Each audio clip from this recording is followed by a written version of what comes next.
Donald Trump is expected to lead to more Australians buying electric vehicles. Science and technology correspondent Brent O'Halloran joins us live from Sydney. Hi there, Brent. What's the correlation between Trump and EVs? Well, Donald Trump's promised tariffs on Chinese-made vehicles up to 200% is likely to mean more of them will head here, according to the experts, and more models means more competition, decreased price, and potentially more Australians getting behind the wheel of an electric vehicle. Now, I'm at the Sydney International EV Auto Show, where dozens of car makers are displaying their latest models, including Audi and including a number of Chinese EV vehicle makers. Now, many here see Trump's election victory this week as a bit of a boon for the Australian EV car industry.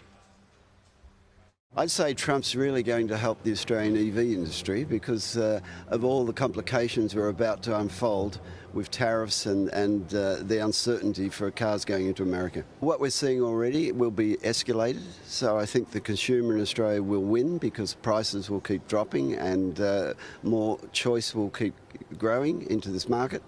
And we're a good market with our free trade agreement with China, so the whole thing's really going to be electric.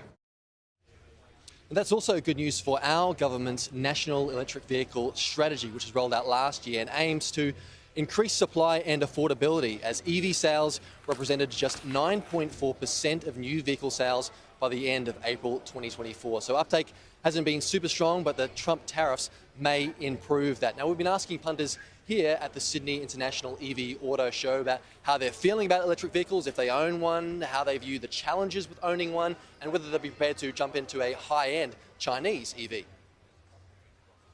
It's lack of charges on the street, not like in Europe. In Europe, every corner did charges, and a lack of kilometers per charge.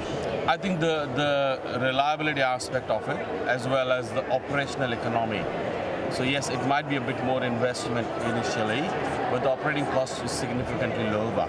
No, none at all. So yeah, like they're so much cheaper than the other brands. So and they look pretty good. The specs. So yeah. So some very flashy cars on display, including this Audi, which goes for a cool $115,000. It's a new model, newly available for Australian consumers. So that's all part of the Sydney International EV Auto Show. Also being discussed later are the issues around infrastructure, because of course that's a key issue to get more Australians keen to actually jump behind the wheel of EVs.